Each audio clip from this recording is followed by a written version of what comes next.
तो सबसे पहले तो हम ये बात कर लेते हैं कि ब्रेक ऑफ स्ट्रक्चर को जानना क्यों ज़रूरी है। ठीक है, हमारे लिए ट्रेंड को डिफाइन करने का जो तरीका है वो यही है कि मार्केट किस साइड का स्ट्रक्चर ब्रेक कर रही है। ठीक है, जो हमारे लिए सबसे इम्पोर्टेंट चीज़ है वो क्या है कि मार्केट किस साइड पे स्ट्रक्चर ब्रेक कर रही है।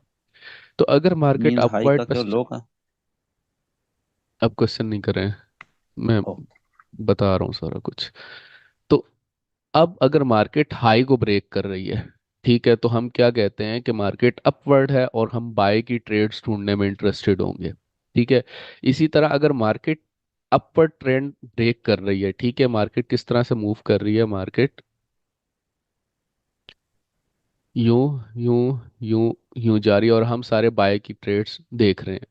लेकिन एक टाइम आता है मार्केट ये छोटे छोटे बनाने लग जाती है। ठीक है, ये हाई लोस छोटे बनाने लग जाती है। अब क्या मामला है, अब ये चीज़ समझ आ रही है कि मार्केट में अब बायर्स की तादाद कम होती जा रही है और सेलर्स की तादाद ज़्यादा होती जा रही है। तो एक टाइम क्या आएगा कि मार्केट यूं स्वीप करेगी और वापस लो ब्रेक कर देगी। ठीक है, और शायद अभी भी कुछ इस तरीके से ये ट्रेंड कंटिन्यू करें।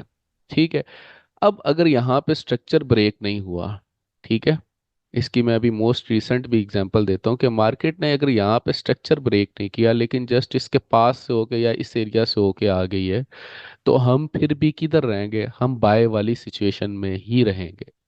ठीक है, कि अगरचे मार्केट जहां बिल्कुल लो के पास और ऐसे शो किया है या स्मॉलर टाइम फ्रेम के अंदर उसने स्ट्रक्चर ब्रेक किए हैं, तो हमने उससे ट्रेंड को चेंज नहीं समझना।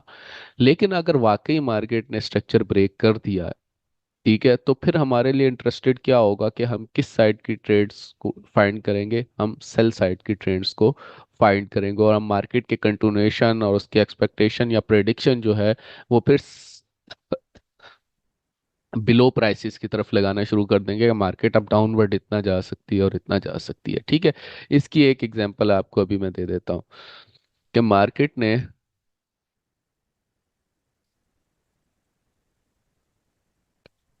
थर्सडे और फ्राइडे को क्या किया। ठीक है, थर्सडे और फ्राइडे को ये किया मार्केट ने कि मार्केट ये हाई बनाया, मार्केट ने ये लो बनाया, ये हाई बनाया, ये लो नहीं बना, क्यों, हाई ब्रेक नहीं हो सका। ठीक है, हाई के पास गई मार्केट, क्लोजिंग भी दी लेकिन हाई ब्रेक नहीं हुआ। ठीक है, अब मार्केट अगेन नीचे आई। ठीक है, फिर मार्केट गई, तो अभी मार्केट फिर आई। अभी हमारा जो ओरिजिनल लो था वो कहाँ पे था, वो यहाँ पे था।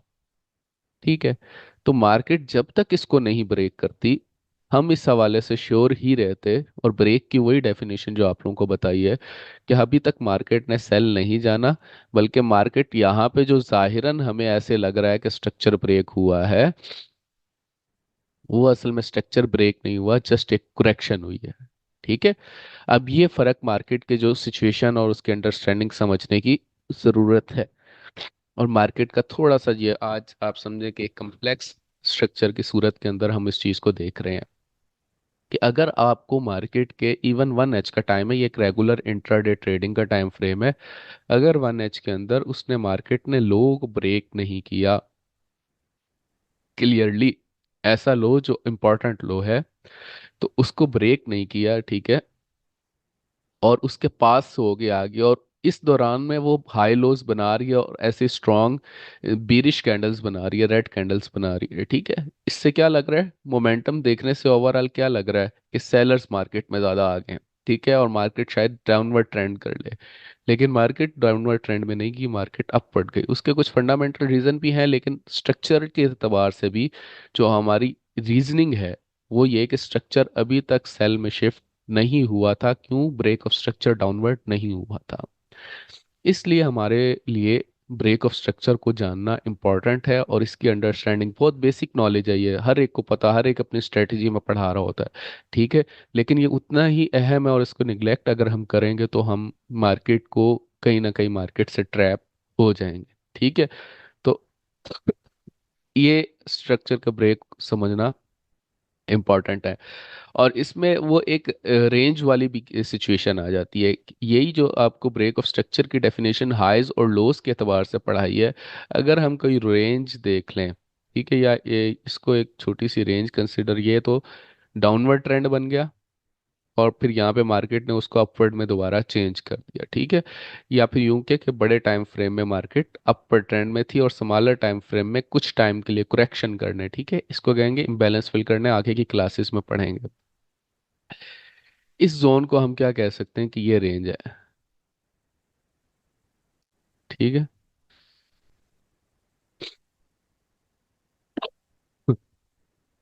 और रेंज के मुतालिक भी ये समझना ज़रूरी है कि रेंज की भी ब्रेक ऑफ स्ट्रक्चर की डेफिनेशन उसी तरह होगी, ठीक है। अब देखें, सपोर्ट एंड रेजिस्टेंस हमारा एक टॉपिक है, आज तक इसके ऊपर ट्रेड होती है, लोग कर रहे हैं, जिनको स्ट्रक्चर की अंडरस्टैंडिंग अच्छी है वो इसके ऊपर अच्छी ट्रेड भी कर रहे हैं। सपोर्ट क्या होती है? मार्केट कुछ प्राइसेस साइकोलॉजिकल लेवल बना देती है, ठीक है। तो मार्केट जब उन प्राइसेस पे आती है तो उनसे नीचे नहीं गिरती, ठीक है, ऐसी प्राइस को सपोर्ट कह देते हैं। और बास प्राइसेस ऐसी होती हैं जिनसे मार्केट ऊपर नहीं जा पा रही होती, ठीक है। जैसे पाकिस्तानी अगर रुपए की भी बात करें तो डॉलर बड़ा अरसा 210 रुपए पे रुका रहा था, ठीक है, तो वो उसकी रेजिस्टेंस बन गई थी, ठीक है। 190 और 210 के दरमियान घूमता रहा था, तो 210 उसकी रेजिस्टेंस बन गई थी और 190 उसकी सपोर्ट बन गई थी। तो ऐसी प्राइसेस जिसको मार्केट डाउनवर्ड ना ब्रेक कर पा रही हो या अपवर्ड ना ब्रेक कर पा रही हो, तो हम उसे कहेंगे ये सपोर्ट है और ऊपर वाली साइड रेजिस्टेंस है, ठीक है। ये सपोर्ट एंड रेजिस्टेंस का बुनियादी बेसिक नॉलेज है, ठीक है। सपोर्ट एंड रेजिस्टेंस पे आप काम कर सकते हैं अगर आप सपोर्ट एंड रेजिस्टेंस को बनने से पहले पकड़ लें। और वही करीब करीब हमारी स्ट्रेटेजी है कि हमने ये समझना है कि मार्केट की ऐसी प्राइसेस कौन सी होंगी, ठीक है। उनमें से एक चीज़ आपके सेशंस हाई लोज होते हैं, जो शायद आप लोगों ने क्लास ली हुई है, ठीक है। अब मार्केट ने यहाँ पे क्या किया था, ये ट्रैप अगर आप समझ लें बात को, कि अगर कोई नया नया आया है मार्केट में, तो जब मार्केट ने ऊपर तेजी से यहाँ पे बॉडी आई होगी, प्राइस आई होगी, उसे लगा होगा मार्केट ने ब्रेक कर दिया है, तो वो बाय करने लग गया होगा। लेकिन मार्केट उसके बाद किधर आ गई? नीचे आ गई, ठीक है। तो इसलिए ब्रेक ऑफ स्ट्रक्चर को कंफर्म करना जरूरी है, ठीक है। यहाँ पे देखें, सपोर्ट एंड रेजिस्टेंस का एक और रूल होता है कि जो पहले रेजिस्टेंस होती है वो बाद में सपोर्ट बन जाती है, या कोई चीज़ सपोर्ट होती है तो वो रेजिस्टेंस बन जाती है। तो यहाँ पे ये जो रेजिस्टेंस थी, यहाँ पे आके सपोर्ट बन गई कि मार्केट जब वापस इस लेवल पे आई तो वापस गई।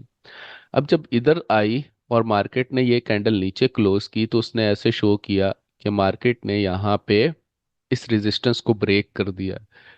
लेकिन स्टिल मार्केट ने ब्रेक नहीं किया था, क्यों? नेक्स्ट कैंडल वापस जाके क्लोज हुई। तो इससे क्या समझ आई कि मार्केट ने ये ट्रैप किया था और मार्केट के ये चांसेस नहीं है। और प्लस ये कि मार्केट ने जो नेक्स्ट क्लोजिंग्स थी वो भी अबव जाके दी। इस चीज़ को आप कुछ थोड़ा सा जो है वो आगे भी हमारी स्ट्रेटजी में जाके पढ़ेंगे तो आपको ये सारे स्ट्रक्चर की बड़े अच्छे से क्लियरली समझ आ जाएगी, ठीक है। तो ये चीज़ है सपोर्ट एंड रेजिस्टेंस, ठीक है। आप कई जगह ऐसी प्राइसेस मार्क कर सकते हैं, ठीक है। आप इसको भी बल्कि यही कह सकते थे कि यहाँ पे ये भी सपोर्ट एंड रेजिस्टेंस, या इस प्राइस को कह लें कि ये सपोर्ट एंड रेजिस्टेंस के तौर पे बिहेव कर रही थी, ठीक है। ये इधर से ये लाइन इसकी सपोर्ट बन गई और फिर ये लाइन इसकी रेजिस्टेंस बन गई है, जिसको ब्रेक नहीं कर पा रही थी, ठीक है। इसकी यहाँ पे आप एग्जांपल देख लें, ठीक है। ये जो भी रेंज होगी उसको हम वहाँ पे मार्क कर सकेंगे एक पैरेलल सपोर्ट एंड रेजिस्टेंस, ठीक है। सपोर्ट एंड रेजिस्टेंस को जो लोग ट्रेड करते हैं उसका एक तरीका ये होता है कि अगर फर्स्ट या सेकंड टच है और आपको सपोर्ट का पता है, तो आप उस टच के ऊपर उसी साइड की ट्रेड लेते हैं कि सपोर्ट है तो सपोर्ट से बाय कर लें, रेजिस्टेंस से सेल कर लें, ठीक है। पर ये बहुत बेसिक सा नॉलेज है, ठीक है। सम टाइम काम करता है और सम टाइम नहीं। और दूसरा ये है कि रेजिस्टेंस ब्रेक हो तो ब्रेक आउट के ऊपर ट्रेड ली जाए, ठीक है। तो वो यहाँ पे तो जिसने अब किया होगा वो तो ट्रैप हो गया होगा, अलबत्ता यहाँ अगर किसी ने किया हो तो उसके लिए फ़ायदा मंद है। तो यही चीज़ असल में है कि मार्केट के स्ट्रक्चर की जिसको अंडरस्टैंडिंग होगी वो उसी चीज़ से फ़ायदा ले लेगा, ठीक है। नेक्स्ट चीज़ जो आप लोग को अभी पढ़ाता हूँ वो है, जिसका नॉलेज देते हैं वो है ट्रेंड लाइन, ठीक है। Support and resistance horizontal lines होती हैं, ठीक है। ये लेटी हुई लाइन है, ठीक है। अगर हम इसको टिल्टेड कर लें, ठीक है, टेढ़ी लाइनें लगाएं, तो हम कहेंगे कि ये ट्रेंड लाइन बन जाएगी, ठीक है। ट्रेंड लाइन क्या होती है? ट्रेंड लाइन आप कोई ऐसी टेढ़ी लाइन कि जिससे प्राइस बार बार उसी लाइन से टच होके वापस मूव हो रही हो, ठीक है, उसको आप कह सकते हैं ट्रेंड लाइन, ठीक है। कम से कम 3 टच होना जरूरी है, ठीक है। किसी भी लाइन को ट्रेंड लाइन अब तक कह सकते हैं कि अगर उस पर कम से कम 3 टच हो। 3 के बाद चौथे टच पे या 5वें टच पे नॉर्मली वो ब्रेक हो जाती है, ठीक है। यहाँ पे आप देख लें, ये एक ट्रेंड लाइन बनी हुई है, ठीक है।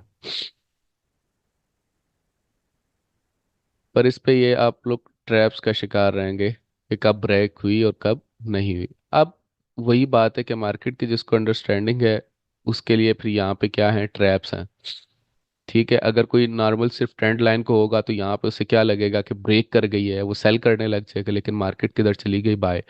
अगेन यहाँ पे ऐसे लगेगा सेल चली गई है लेकिन मार्केट किधर गई है, बाय में, ठीक है। तो इसलिए ये वाले मेथड ज़्यादा ट्रैप होते हैं, इनमें अंडरस्टैंडिंग ज़्यादा चाहिए होती है इनको समझने के लिए। और इनमें जनरलाइजेशन नहीं है, कभी भी मार्केट इसमें किसी भी तरीके से बिहेव कर सकती है, ठीक है। तो ये मुख्तलिफ आपको यहाँ पे बड़े आइडियल बास ट्रेंड लाइंस और पैटर्न्स बनते हुए नज़र आ रहे होंगे, ठीक है, जैसे ये मार्क कर रहा हूँ मैं। तो मार्केट कुछ इसी तरह हो सकती है, लेकिन यू नेवर नो के मार्केट ने यहाँ पे कैसे बिहेव करना है। ट्रैप आप लोगों के सामने बता दिए, दिखा दिए कि कब कब मार्केट जो है वो ट्रैप इनको कर रही है, ठीक है। इसलिए हम इनको ज़्यादा ट्रेड नहीं करते या ज़्यादा इसको सेफ नहीं समझते ट्रेड करने के लिए, ठीक है। अब ये सपोर्ट एंड रेजिस्टेंस की एग्जांपल आ गई, ठीक है। और ये जगह जगह क्योंकि मार्केट ने इन्हीं 3 चीज़ों में रहना होता है, तो ये आपके सामने ट्रेंड लाइन और सपोर्ट एंड रेजिस्टेंस और इन सब की, अगर कोई इसको भी बेस बना के कोई चीज़ पढ़ाएगा तो ये साबित कर देगा कि बस मार्केट इन्हीं चीज़ों पे मूव करती है, ठीक है। लेकिन इसके अंदर ये ट्रैप्स हो रहे होते हैं मुसलसल। मार्केट कई जगह शो करती है कि वो ब्रेक कर दिया लेकिन उसने ब्रेक नहीं किया होता, ठीक है। इसकी बजाय मैं ये रिकमेंड करूंगा कि आप लोगों को जो स्ट्रेटजी के अंदर चीज़ पढ़ाई जाए वो स्ट्रक्चर की सिचुएशन के स्ट्रक्चर, मतलब ये कि मार्केट की मूवमेंट किस तरह हो रही है, वो जस्ट ट्रेंड लाइन की बेस पे ना हो या सपोर्ट एंड रेजिस्टेंस की बेस पे ना हो, बल्कि कब मार्केट, अगर मार्केट ट्रेंडिंग मूव कर रही है तो किस तरह की मूव कर रही होगी, ठीक है। अगर मार्केट इस तरह से बहुत तेजी से मूव की है तो उसमें कैसा बिहेवियर देखने को मिल सकता है। अगर मार्केट मुसलसल तेजी से चल रही है तो कैसे समझ सकते हैं मार्केट को। अगर मार्केट रेंज कर रही है तो मार्केट से कैसे फायदा उठा सकते हैं। तो इंशाल्लाह ये आप लोगों के साथ क्लासेस रहेंगी, सेशन रहेंगे। और ये मेरी पर्सनल एक अप्रोच है और मेरी ख्वाहिश है कि इस तरह से स्टूडेंट्स को सिखाया जाना चाहिए और लिया दिया जाना चाहिए। ये हो गया हमारा सारा। मजीद प्राइस एक्शन के अंदर कुछ पैटर्न्स ऐसे आ जाते हैं, ठीक है। उनको मुख्तलिफ मैं आपको जर्नल नाम बता देता हूँ, ठीक है। मार्केट में जो लोग पुराने होंगे, पढ़े होंगे, उसमें से होता है, इसी तरीके से बनते हैं कुछ, कहते हैं फॉलिंग वेज, ठीक है। ये एक पैटर्न है जिसको कहा जाता है फॉलिंग वेज। तो वो ब्रेक हो तो मार्केट नीचे जाती है, ठीक है, इस तरीके से। या हेड एंड शोल्डर पैटर्न है, या इस तरह के मुख्तलिफ कुछ पैटर्न है, क्वाजीमोदो है, ठीक है। या कैंडल्स के कुछ जो हैं वो नेम्स रखे हुए हैं, ठीक है। डोजी है, ठीक है। डोजी, सबसे पहले डोजी क्या है कि ऐसी कैंडल, हाईस पे या लोस पे ऐसी कैंडल जिसकी बॉडी बहुत कम हो और विक ज़्यादा हो, ऐसी कैंडल को डोजी कहा जाता है, ठीक है। बॉडी बहुत कम हो और विक ज़्यादा हो, ऐसी कैंडल को कहते हैं डोजी। इसका मतलब ये होता है कि इस कैंडल के अंदर बायर सेलर की तादाद बराबर है और मार्केट को वो किसी एक साइड पे लेके नहीं जाना चाह रहे, ठीक है। ये कैंडल, ठीक है, इसको कहेंगे डोजी। डोजी इस बात का इंडिकेशन होता है कि अभी कुछ नहीं पता, सही है। यहाँ पे सही है, यहाँ पे ये कैंडल्स बनी हुई हैं, इनके अंदर कोई डिसीजन मेकिंग नहीं हो पा रही है, ठीक है। फिर मार्केट उस कैंडल को जिस साइड पे ब्रेक करती है उस साइड पे कंफर्म हो जाता है कि मार्केट को बायर्स ने सेलर्स से जीत लिया है, ठीक है। तो ये हमारी इसकी होती है। फिर एक कैंडल होती है जिसको हैमर, ये जो शेप बनी हुई है, ठीक है, इसको हैमर कहते हैं, ठीक है। इसमें ये होता है कि एक साइड पे विक होती है और एक साइड पे बॉडी होती है, ठीक है, ये हैमर की शेप होती है। या फिर नीचे की तरफ हो, ठीक है, इसका भी उसी तरह का हिसाब होता है। मतलब अब ये थोड़ी सी कॉमन सेंस की चीजें हैं जिसको मैं कहता हूँ कि इसके लिए आपको अलग से चीज पढ़ने की जरूरत नहीं है। देखें, एक सिंपल सी बात है, एक कैंडल बनी, ठीक है, मार्केट ऊपर से नीचे आ रही है, ठीक है, पिछली कैंडल रेड है, नेक्स्ट कैंडल रेड है, और उसकी अब बॉडी ज्यादा हो जाती है और नीचे से रिजेक्शन बढ़ जाती है। तो इसका अल्टीमेट मतलब क्या होगा कि मार्केट में इस जगह पे कहीं बायर्स, प्राइस के अंदर बायर्स आए हैं जिन्होंने सेलर्स को पुश बैक किया है, ठीक है, इसलिए मार्केट को रिजेक्शन का सामना है, ठीक है। इस बात को आप समझना है। ये असल में ये रेड और ग्रीन क्या है, मार्केट में बायर्स और सेलर्स हैं, ठीक है। रेड कैंडल क्या बता रही है कि मार्केट में सेलर्स ज्यादा है, ग्रीन कैंडल क्या बता रही है कि मार्केट में बायर्स ज्यादा हैं, ठीक है। और उसमें अगर विक ज्यादा बन रही है तो उस बात का क्या मतलब हो सकता है कि अगर वो इस तरह की चीज है तो इसका क्या मतलब है कि रेड कैंडल मतलब सेलर्स को पुश बैक किया जा रहा है और बायर्स की तादाद बढ़ाई जा रही है। इसी तरह अगर ऊपर से यहाँ से नीचे की तरफ आ रहा है, इसका मतलब ये कि सेलर्स ज्यादा हो रहे हैं और बायर्स कम हो रहे हैं, ठीक है। क्यों, मार्केट को नीचे की तरफ पुश किया जा रहा है। तो रिजेक्शंस का क्या मतलब है, अब इस जगह पे रिजेक्शन का क्या मतलब है कि मार्केट में यहाँ पे बाय ऑर्डर्स थे, सेल ऑर्डर थे, और मार्केट ऊपर गई तेजी से लेकिन फिर वापस आ गई, ठीक है। क्यों, यहाँ पे कुछ सेल ऑर्डर थे, मार्केट ने वो सेल ऑर्डर लिए, या लोगों के स्टॉप लॉस थे यहाँ पे, उनको हंट किया, ठीक है। तो रिजेक्शन का मतलब ये होता है, ठीक है। एक और कैंडलिस्ट पैटर्न है लेकिन वो कंफर्मेशन के अंदर पढ़ाऊंगा, वो सारा ज़्यादा अच्छा है, उसकी जो मेरी अपनी ऑब्जर्वेशन है वो काफ़ी बेहतर है, यहाँ पे भी काफ़ी एग्जांपल हो सकती हैं उसकी। ये है कि वो आप लोगों को मैं कंफर्मेशन वाले जो होगी क्लास मैं लूंगा, या अगर मैं लूंगा, क्योंकि सर बदर थोड़ा सा वो और स्टाइल में चीज़ों को करा रहे होते हैं, तो जो मैं क्लास लूंगा, कुछ लेंगे सर बदर भी लेंगे और एक दो मैं भी शायद लूँ उसमें, तो उसमें आप लोगों को जो कंफर्मेशन वाली चीज़ें पढ़ाऊंगा तो उसमें आप लोगों को इंशाल्लाह वो मैं ऐड करवा दूंगा। तो ये इस मार्केट का एक बेसिक और जनरल नॉलेज है, ठीक है, जो आप लोगों को पता होना चाहिए कि इस मार्केट के अंदर किन किन तरीकों के जरिए ट्रेड हो रही होती है, ठीक है। स्मार्ट मनी ज़्यादातर इन तरीकों को ट्रैप करती है, ठीक है, ये जो फॉर्मल तरीके हैं। क्यों, क्योंकि बहुत सारे लोग बेसिक कोर्सेज इसी के ऊपर बने हुए हैं और यही बिक रहे हैं, और इसी के ऊपर जो है वो ज़्यादातर लोग दुनिया ट्रेड कर रही होती है, तो इसलिए इनको ट्रैप भी ज़्यादा किया जाता है और इनके ऊपर इनकी सक्सेस रेशो भी निस्बतन कम होती जाती है, ठीक है। हाँ, लोग अर्न करते हैं वही जिनको स्ट्रक्चर की नो हाउ होती है, ठीक है, उनको मार्केट से आइडिया हो रहा होता है, उन्होंने इतना चार्ट पढ़ा होता है, इतना चार्ट देखा होता है कि जुबानी याद हो गया होता है, उन्हें पता होता है कि मार्केट ने यहाँ से बाय जाना है या सेल जाना है, आइडिया हो जाता है मार्केट को देखते। आप लोगों को भी हो जाएगा इंशाल्लाह प्रैक्टिस से। अलबत्ता वो राइट इंफॉर्मेशन और राइट स्ट्रेटजी के साथ करेंगे तो फिर बहुत ज़्यादा आसानी और जल्दी से आप इस सारी चीज़ को कैप्चर कर लेंगे, ठीक है। तो ये आज का एक कंप्लीट लेक्चर था। अभी आप लोगों की बेसिक्स सारी चीज़ें जो है वो कंप्लीट हो गई हैं। मज़ीद आप लोगों को हमारी स्ट्रेटजी को पढ़ने के लिए, आज भी ऐसे जो कुछ चीज़ें थी हमारी स्ट्रेटजी के लिए ज़रूरी नहीं है, लेकिन हमारी स्ट्रेटजी के लिए जो बेसिक चीज़ें थी वो ऑलमोस्ट सब आप लोगों ने समझ ली हैं। अब अगर आप लोगों ने लिक्विडिटी, ये आप लोगों ने आज मुझे अभी चैट में बता देना कि अगर सेशन हाई लोस की क्लास ले ली है तो फिर उस पर मज़ीद क्लास करने की ज़रूरत नहीं है। तो ये है कि मैं बल्कि उस चीज़ को हल्का सा भी दोबारा डिस्कस कर देता हूँ आप लोगों के सामने, टाइम अभी है, तो वो आप लोगों ने बता देना कि उसको मज़ीद क्लास दोबारा करने की ज़रूरत है या नहीं। अदरवाइज नेक्स्ट सेशन जो आप लोगों का ईद के बाद अब होगा तो उसमें आप लोगों को मज़ीद एडवांस वाले लेवल के ऊपर लाया जाए, ठीक है। सेशन हाई लोस देखें, उसको ज़रा मैं आज मज़ीद डिस्क्राइब कर देता हूँ, ठीक है। दिन के अंदर चार मंडियाँ लगती हैं, ठीक है।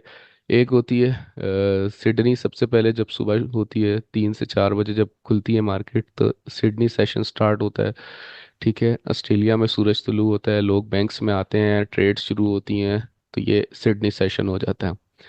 ठीक है। अब चूंकि ऑस्ट्रेलिया इस मार्केट का एक बड़ा स्टेक होल्डर है, इसलिए उसकी मार्केट इस मार्केट के लिए इम्पोर्टेंट है। ठीक है। उसके बाद क्या है, जापान बहुत बड़ा स्टेक होल्डर है। जब जेपीवाई का पेयर बहुत ज़्यादा इसमें चलता है, और तो टोक्यो का सेशन इसके लिए इम्पोर्टेंट होता है। ठीक है। उसके बाद यूके सेशन या लंदन सेशन जिसको हम कहते हैं। ठीक है। लंदन सेशन ये तकरीबन 12 बजे शुरू हो जाता है, 1 बजे शुरू होता है, हम 12 बजे वाली कैंडल से मार्क करना शुरू कर देते हैं। ठीक है। और यूएस सेशन टाइमिंग वगैरह तो शायद आप लोगों ने उस सेशन में समझ ली होगी। अब मामला क्या है, इनकी प्राइसेस इंपॉर्टेंट क्यों हैं?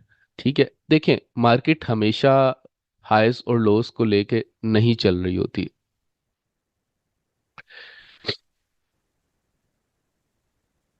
हाँ, मार्केट जो है वो हमेशा एक ही स्टाइल में नहीं चल रही होती। देखें, अगर मैं कहूँ वो अपवर्ड स्ट्रक्चर ब्रेक करती रहती है, ठीक है, तो वो हमेशा यूं ही चले, यूं ही चले, यूं ही चले, या फिर यूं आ जाए, यूं आ जाए। ठीक है। तो मार्केट इस तरह नहीं करती। मार्केट क्या कर रही होती है? ठीक है। और अगर मैं कहूँ कि वो सेशन के हाई लोस को स्वीप कर रही होती है, ठीक है, तो मार्केट को बस इस तरीके से चलना चाहिए। ठीक है। कि हर सेशन का हाई लो स्वीप होता रहे और मार्केट यूं चलती रहे। ठीक है। पर मार्केट तो यूं भी नहीं चलती। ठीक है। मार्केट ने तो अपने स्टाइल से चलना है जब उसकी प्राइसेस में होना है। ठीक है। तो इसमें इंपॉर्टेंट क्या होता है कि हमेशा इस चीज को, ये मैं इसलिए अभी बात क्लियर कर रहा हूँ कि स्ट्रेटेजी के एंड पे, कोर्स के एंड पे समटाइम स्टूडेंट्स को बस ये बात याद रह जाती है कि सेशन हाई लोज देखने हैं और सेशन हाई लोज पे ही मार्केट को स्वीप करना है। ठीक है। ऐसा मस्ट नहीं होता, लेकिन जब होता है तो हमने उन चीज़ों पे कंफर्मेशंस देखनी है, वो कंफर्मेशन हम पढ़ेंगे। ठीक है। लेकिन वो जो मैं बात कर रहा था कि हमने सपोर्ट और रेजिस्टेंस को उसके बनने से पहले पहचानना है, तो वो हमारी सपोर्ट एंड रेजिस्टेंस पॉसिबल क्या हो सकती हैं? वो हमारे ये सेशंस के हाई लोज की हो सकते हैं। क्यों हो सकते हैं? देखें, सिडनी वालों ने आज के दिन में ट्रेड किया और उन्होंने एक प्राइस पे खरीदा और दूसरी प्राइस पे बेचा।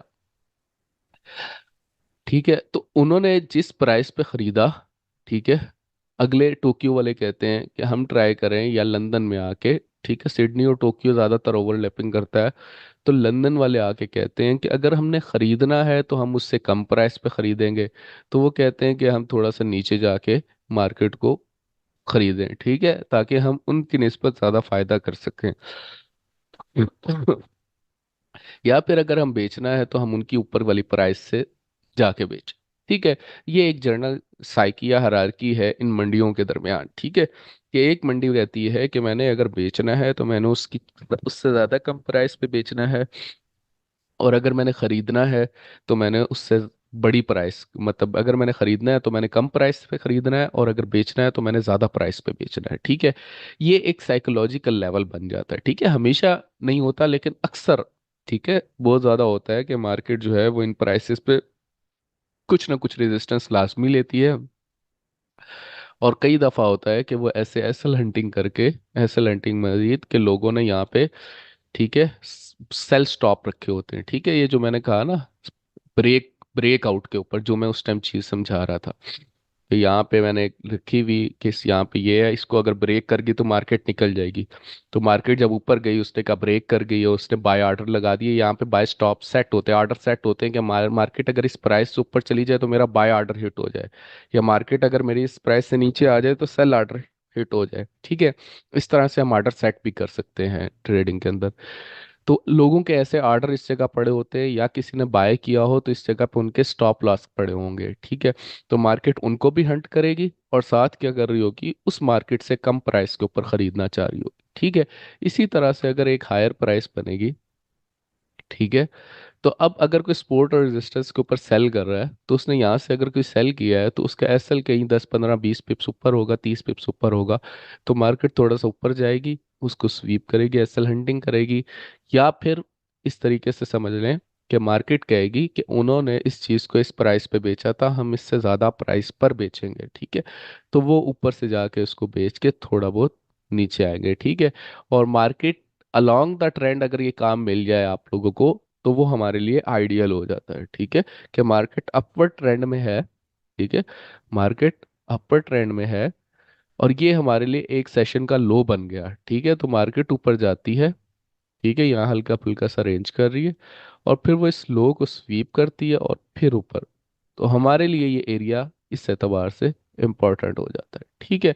अब स्वीप में याद रखिएगा ब्रेक ऑफ स्ट्रक्चर ना हो, स्वीप हो। ठीक है। क्यों? अगर दो कैंडल नीचे क्लोज होगी फिर तो हमने उसको ब्रेक ऑफ स्ट्रक्चर कंसीडर कर लेना है। तो बात यह है कि मार्केट या विक छोड़ के आए, या कैंडल अगर एक नीचे क्लोज हो तो नेक्स्ट वापस अंदर आके क्लोज हो, अदरवाइज हम उसको ब्रेक ऑफ स्ट्रक्चर कंसिडर करेंगे और हमारी वो थ्योरी फॉलो नहीं होगी। ठीक है। तो इस चीज को आप लोगों ने ऐसे समझ लेना है कि आप लोगों ने सेशन के हाई लोज को कैसे टेस्ट करना है। इसमें मजीद ये है कि ये चूंकि सेशन की क्लास नहीं थी, तो सेशन वाली क्लास आप लोगों ने होपफुली ली हुई है, आप लोग उसकी रिकॉर्डिंग दोबारा देख लीजिएगा। क्वेश्चंस हो तो आप मुझे वो उसी नंबर पे, असाइनमेंट वाले नंबर पे मैसेज कर सकते हैं। कल इंशाल्लाह 12 से 4 में अवेलेबल हूँगा मैं उस नंबर पे आप लोगों को। तो आप लोग वहाँ पे अपने क्वेश्चंस भी कर सकते हैं, क्वेरीज भी कर सकते हैं, असाइनमेंट भी भेज सकते हैं। कोई गलती हुई तो मैं आप लोगों को मार्क करके रिप्लाई कर दूंगा इंशाल्लाह। ठीक हो गया। अब हमारा लेक्चर जो है, आज की जो भी टॉपिक मैं आप लोगों से करना चाह रहा था वो कंप्लीट हो गए। नेक्स्ट इंशाल्लाह जो हमारी फॉर्मल स्ट्रेटजी की रूटीन की क्लासेस होंगी वो आप लोगों की कंटिन्यू हो जाएंगी। ठीक है।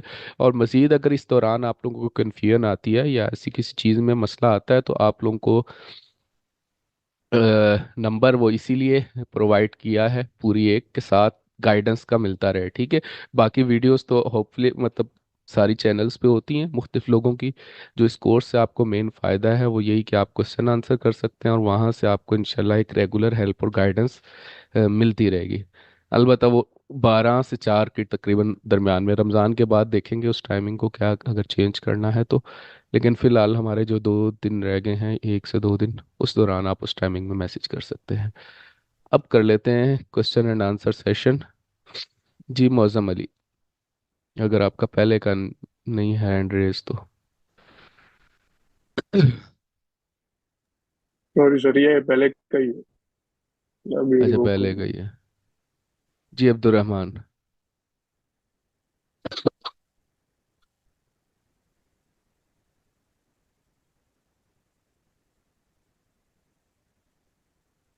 अच्छा जी, ये तो नहीं बात कर रहे। अलबत्ता किसी ने कहा विच सेशन इज बेस्ट।